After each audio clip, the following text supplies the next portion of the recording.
السلام علیکم ورحمۃ اللہ وبرکاتہ۔ الحمد للہ وکفی والسلام علی عبادہ الذین اصطفی اما بعد۔ قال اللہ تبارک و تعالی فی القرآن المجید والفرقان الحمید: وما كان لمؤمن ولا مؤمنة إذا قضى الله ورسوله أمرا أن يكون لهم الخيرة من أمرهم ومن يعص الله ورسوله فقد ضل ضلالا مبينا۔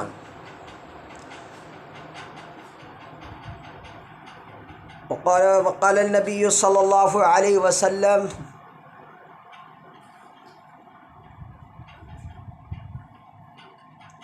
لا يؤمن أحدكم حتى أكون أحب إليه من والده وولده والناس أجمعين، متفق عليه۔ وقال عبد الله بن مسعود رضي الله تعالى عنه: لو تركتم سنة نبيكم لضللتم۔ محترم ناظرین، آج آپ کی خدمت میں ایک ایسا مسئلہ پیش کرنے جا رہا ہوں جس میں علماء کرام نے بہت ہی اختلاف کیا ہے، لیکن اس اختلاف کا حل کیا قرآن مقدس نے نہیں بتایا ہے؟ کیا اس اختلاف کو ختم کرنے کا طریقہ اللہ اور اس کے رسول محمد رسول اللہ صلی اللہ علیہ وسلم نے نہیں بتلایا ہے؟ ضرور بتلایا ہے، پر ہم اس کو ماننے کے لیے تیار ہوں تب۔ آج دنیا میں سب سے زیادہ اختلاف اگر مسلمان کرتے ہیں، چاہے وہ کسی بھی فرقے سے، چاہے وہ کسی بھی مسلک سے، چاہے وہ کسی بھی مکتب فکر سے تعلق رکھنے والے ہوں، سب سے زیادہ اختلاف جو ہوتا ہے وہ عیدین کے موقع پر ہوتا ہے یا رمضان المبارک کے روزے کے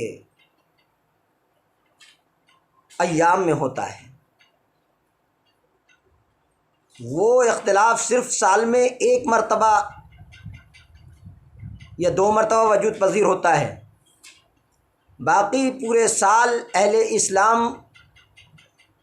چاند کے نام سے غافل ہوتے ہیں اور اسلامی تاریخ سے لاپرواہ ہوتے ہیں۔ انہیں یہی پتہ نہیں رہتا کہ ہم کس تاریخ سے اور کس دن سے گزر رہے ہیں، بس اپنے من میں جو آیا وہ کہہ دیا، جس پر جو نشانہ سادھ لیا، اسی کو اپنی زندگی کا مشغلہ سمجھ لیا۔ عوام تو رہے عوام، علماء نے بھی اس مسئلے میں لاپرواہی کی اور غفلت سے کام لیا، یہاں تک کہ عالمی رویت اتحاد کے سلسلے میں وہ باتیں کہیں جو باتیں ان کی زبان سے اچھی نہیں لگتی، کہیں پر اپنے دلائل کو پیش کرنے کے طور پہ ان کو توڑ مڑوڑ کر پیش کیا گیا، اور کہیں پر ان دلائل کے اصول اور ضابطوں کو سامنے نہ رکھتے ہوئے اپنے منمانے طریقے سے تفسیریں کی گئیں اور لوگوں نے اپنے منمانے انداز سے اس میں ٹھیکیداری کا ثبوت دیا۔ آج میں اسی عالمی رویت کے سلسلے میں آپ سے گفتگو کرنے جا رہا ہوں، اور میں یہ بتلانے جا رہا ہوں کہ اسلام ہم سب کو صرف اسی مسئلے میں نہیں بلکہ تمام مسائل میں، ہماری زندگی کے تمام مسائل میں، تمام احکام میں اتحاد اور اتفاق کا ثبوت دے رہا ہے۔ اور اللہ تبارک و تعالیٰ یہ بیان فرما رہا ہے، یا ایھا الذین آمنوا اتقوا اللہ حق تقاتہ، اے وہ لوگو جو ایمان لائے ہو، اللہ سے ڈرو جیسا کہ اس سے ڈرنے کا حق ہے، ولا تموتن الا وانتم مسلمون، اور تم مسلمان ہونے کی حالت میں ہی تمہارا انتقال ہو، تمہاری موت ہو، یعنی تم نہ مرو مگر مسلمان ہو کر کے۔ وَاعْتَصِمُوا بِحَبْلِ اللَّهِ جَمِيعًا، اور سارے کے سارے لوگ اللہ کی رسی کو مضبوطی سے تھام لو۔ وَلَا تَفَرَّقُوا، فرقہ بندیاں نہ کرو۔ وَاذْكُرُوا نِعْمَتَ اللَّهِ عَلَيْكُمْ، یاد کرو تم پر جو اللہ تعالیٰ نے نعمتیں کی ہیں ان کو، جب کہ تم اذ کنتم اعداء، آپس میں دشمن تھے، ایک دوسرے کے جان لیوا تھے، تو اللہ تعالیٰ نے تمہارے دلوں کو جوڑ دیا، فَأَلَّفَ بَيْنَ قُلُوبِكُمْ، تو اللہ نے تمہارے دلوں کو جوڑ دیا، فَأَصْبَحْتُمْ بِنِعْمَتِهِ إِخْوَانًا، تو تم سب کے سب اللہ کی نعمت سے بھائی بھائی ہو گئے، اور تم جہنم کے وَكُنْتُمْ عَلَى شَفَا حُفْرَةٍ مِّنَ النَّارِ، اور تم جہنم کے گڑھے کے قریب تھے، جہنم کے گڑھے کے قریب تھے، تو اللہ تعالیٰ نے تم کو اس سے نکال لیا۔ كَذَلِكَ يُبَيِّنُ اللَّهُ، اسی طرح اللہ اپنی آیات کی وضاحت کرتا ہے تاکہ تم ہدایت یافتہ ہو جاؤ۔ اللہ رب العزت نے سورہ آل عمران کے اندر کوئی معمولی بات بیان نہیں فرمائی، اس میں خصوصی طور پہ ان افراد سے خطاب ہوا جو افراد مدینہ المنورہ میں نبی کریم صلی اللہ علیہ وسلم کی موجودگی میں لڑائی اور جھگڑا کر رہے تھے۔ اللہ کے نبی صلی اللہ علیہ وسلم نے ان کو سمجھاتے ہوئے اور عمومی طور پہ ساری امت کے مسلمانوں کو یہ پیغام دیا کہ اتحاد و اتفاق تمہارے ہر معاملے کے اندر ہونا چاہیے، چاہے وہ تمہاری نماز ہو، روزہ ہو، زکوٰۃ ہو، صدقات و خیرات ہوں، تمہارے اپنے معاملات ہوں، سب میں اتحاد اور اتفاق کی بہت بڑی اہمیت ہے۔ جب تک امت مسلمہ عالمی طور پہ اتحاد و اتفاق نہیں کرے گی تب تک وہ رسوا ہوتی رہے گی، اور جیسے ہی وہ اتفاق و اتحاد کر لے گی اور کتاب و سنت کو مضبوطی سے تھام لے گی، دنیا کی کوئی طاقت انہیں نقصان نہیں پہنچا سکتی۔ نبی کریم صلی اللہ علیہ وسلم کی احادیث سے بھی اس کا ثبوت ملتا ہے۔ آج ہمارے بہت سارے بھائی اجتماعیت کی بات کرتے ہیں، اجتماعیت کی بات کرتے ہیں، پہلے میں ان کی اجتماعیت کا جائزہ لے لوں کہ آخر کار اجتماعیت اس کا نام ہے کہ صرف کسی ایک شہر کے، صرف کسی ایک گاؤں کے، صرف کسی ایک ملک کے، صرف کسی ایک قریے کے لوگ اگر آپس میں مل کر ایک معاملے کو طے کر لیں تو وہ دین کے مسئلے میں، شریعت کے مسئلے میں، تو کیا وہ شریعت ہے یا وہ شریعت ہے جو عالم اسلام جس پر اتحاد کا مظاہرہ کر دے؟ نماز، ساری دنیا کا اتفاق ہے کہ نماز اللہ رب العالمین نے اس کے اپنے وقت پر فرض فرمائی ہے۔ جیسا ہی سورج ڈھلے گا تو یہ ہوگا، سورج جیسے ہی ایک سایہ ایک آدمی کے سائے کے برابر ہوگا تو یہ ہوگا، اور اگر سایہ دو کے برابر ہوگا تو یہ ہوگا، غروب آفتاب ہوگا تو یہ وقت ہوگا، اور غروب آفتاب کے بعد یہاں سے یہاں تک اگر شفق کے غائب ہونے تک اگر ہوگا تو یہ مغرب کا وقت ہوگا، اور اس کے بعد عشاء کا وقت ہو جائے گا۔ عشاء کا وقت آدھی رات یا ضرورت پڑنے تک عشاء کا وقت ہوگا۔ یہ ساری چیزیں حدیث کے اندر بتا دی گئیں، اور عشاء میں تاخیر عشاء کرنے کا حکم بھی فرما دیا گیا۔ سارے احکامات بالکل واضح ہیں نماز کے سلسلے میں، لیکن ایسے ڈاؤٹ لوگوں کے درمیان پیدا کیے جاتے ہیں، اور اپنی منوانے کے لیے ایسے شکوک و شبہات لوگوں کے دلوں میں ڈالے جاتے ہیں کہ جس کی وجہ سے دوسرے مسئلے کو بالکل نسیہ منسیہ کر دیا جاتا ہے۔ کہیں کوئی 2.5 گھنٹے کا فرق لے کر کے چلتا ہے تو کہیں کہتا ہے آدھا گھنٹے کا فرق ہے، تو کہیں کہتا ہے 2.5 گھنٹے کا فرق ہے، تو کہیں کہتا ہے کہ 4 گھنٹے کا فرق ہے۔ یہ تمام فرق کو رکھ کر کے ایک دن کا فرق پیدا کر دیا جاتا ہے، اور دوسرے دن جا کر کے رمضان کے روزے کی شروعات کی جاتی ہے۔ یا اسی طرح رمضان المبارک کے روزے کے ساتھ ساتھ جب عیدین کا موقع آتا ہے تو ایسے وقت میں عیدین کی بھی الگ الگ تاریخیں مقرر کی جاتی ہیں۔ ہر شہر اپنی تاریخ، ہر ملک اپنی تاریخ، ہر قریہ اپنی تاریخ رکھتا ہے، اور اختلاف کا وہ نمونہ پیش کیا جاتا ہے جو شاید کہ آج تک کسی قوم نے پیش نہ کیا ہو۔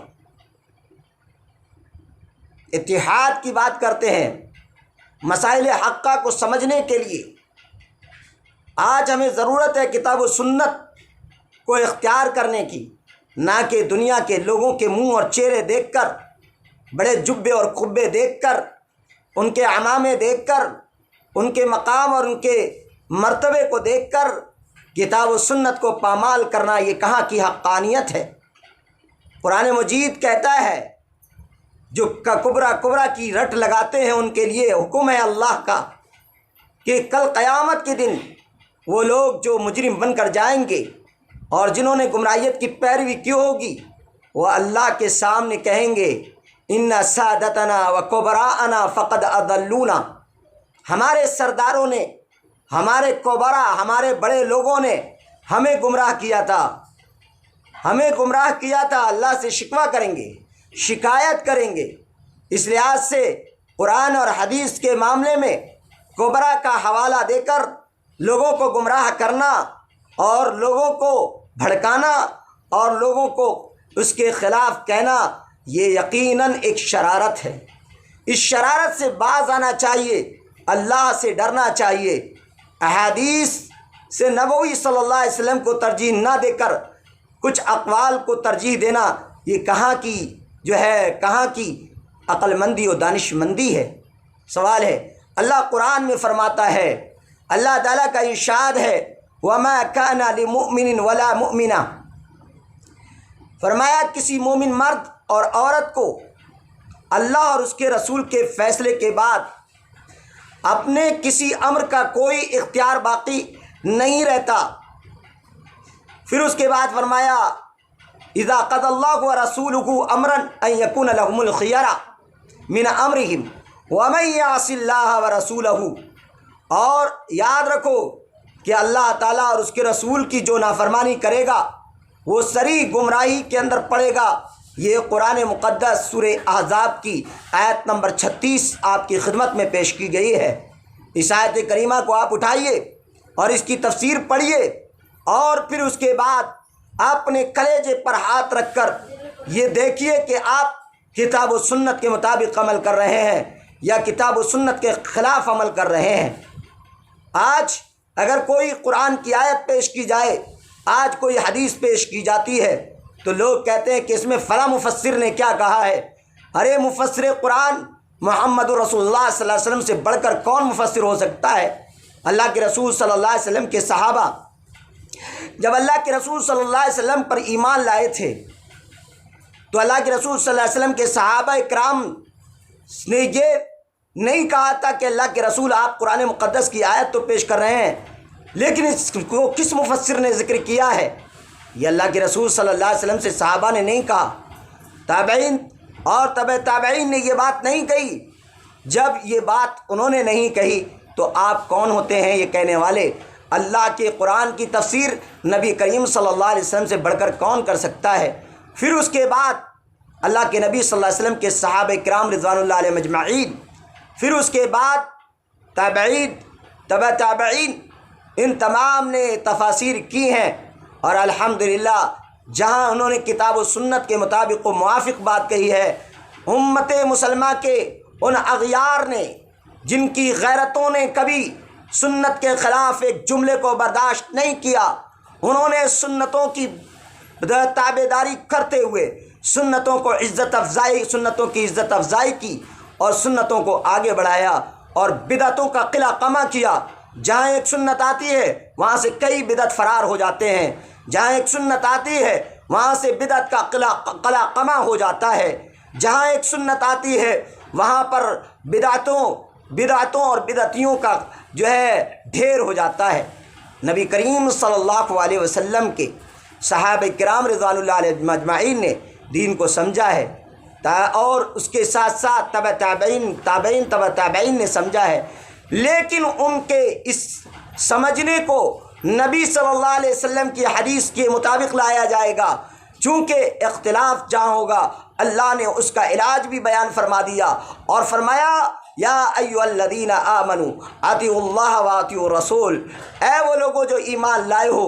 اللہ کی اطاعت کرو، اللہ کے رسول کی اطاعت کرو، وَأُولِي الْأَمْرِ مِنْكُمْ، اور تمہارے اولی الامر کی عمرہ کی اطاعت کرو۔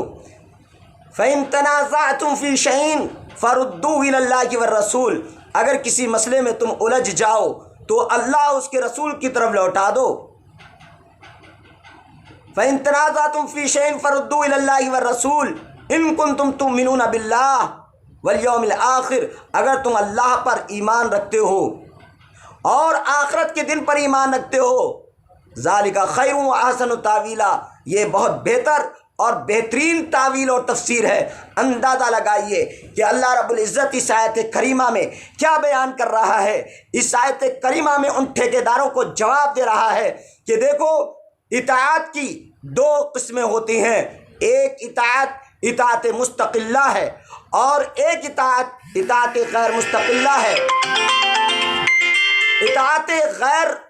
اطاعت کی دو قسمیں بتائی گئیں، ایک اطاعت مستقلہ اور ایک اطاعت غیر مستقلہ۔ اطاعت مستقلہ یہ ہے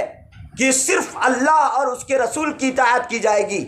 اور اطاعت غیر مستقلہ یہ ہے کہ اولی الامر کی جب تک اطاعت کی جائے گی جب تک کہ وہ نبی کریم صلی اللہ علیہ وسلم کی حدیث کے مطابق، رسول کے فرمان کے مطابق عمل کریں گے، تب ان کی اطاعت قبول کی جائے گی۔ اور اگر کسی مسئلے میں الجھ جائیں گے تو ایسی صورت میں اللہ اس کے رسول کی طرف ہی اس مسئلے کو لوٹانا ہوگا، چونکہ حکم یہ ہے۔ اگر ایسا حکم ہوتا کہ علماء کی، عمرہ کی، کبرا کی اور اسی طرح ان سب کی اطاعت اگر مستقل ہوتی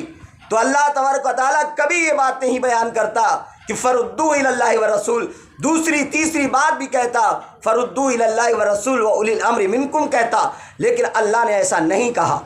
معلوم یہ ہوا کہ آج اس پر دھاندلی کرنا اور اس پر دھاندلی کر کے لوگوں کو غلط مسائل کی رہنمائی کرنا یہ شریعت نہیں ہے، یہ عقل مندی و دانش مندی نہیں ہے۔ اب میں آپ سے پوچھوں گا کہ اس مسئلے میں علماء نے کئی اقوال بیان کیے ہیں۔ ایک عالم کہتے ہیں کہ اتنے دور کی مانی جائے گی، ایک عالم کہتے ہیں کہ اتنی مشرق میں اتنی ہونی چاہیے اور مغرب میں اتنی ہونی چاہیے، ایک عالم کہتا ہے کہ اپنے اپنے ملک کی مانی جائے گی، ایک کہتا ہے کہ اپنے اپنے شہر کی مانی جائے گی، ایک کہتا ہے اپنے اپنے علاقے کی مانی جائے گی، ایک کہتا ہے اپنے علاقے کے گرد و نواح کی مانی جائے گی۔ اب آپ اس سارے اقوال میں سے کس قول پر آپ عمل کریں گے اور کس قول کو حدیث کے مطابق کہیں گے؟ اور کیا آپ اس کو حدیث کہیں گے جو علماء نے اختلاف کیا ہے، اس اختلاف کو آپ حدیث کہیں گے یا حدیث کہہ کر آپ عمل کریں گے؟ آپ بتائیے، اس کا فیصلہ کیجیے، فیصلہ کیجیے آپ لوگ۔ چونکہ اللہ تبارک و تعالیٰ قرآن مجید کے اندر یہ بات بیان فرما رہا ہے کہ جب اللہ اس کے رسول کی بات آ جائے، ما آتاکم الرسول فخذوہ، جس کو تمہارے رسول تم کو دیں تم اس کو لے لو، اور جس سے تمہارے رسول تم کو روکے تم اس سے رک جاؤ۔ اب آپ یہ کہنے لگے کہ اللہ کے رسول صلی اللہ علیہ وسلم کا یہ حکم ہمارے لیے نہیں ہے۔ کیسے نہیں ہے بھائی؟ خطاب تو پوری دنیا سے کیا گیا، پورے لوگوں سے کیا گیا، حالانکہ خصوصی طور پہ یہ خطاب اللہ کے نبی صلی اللہ علیہ وسلم کے زمانے میں صحابہ کرام سے تھا۔ صحابہ کرام کے بعد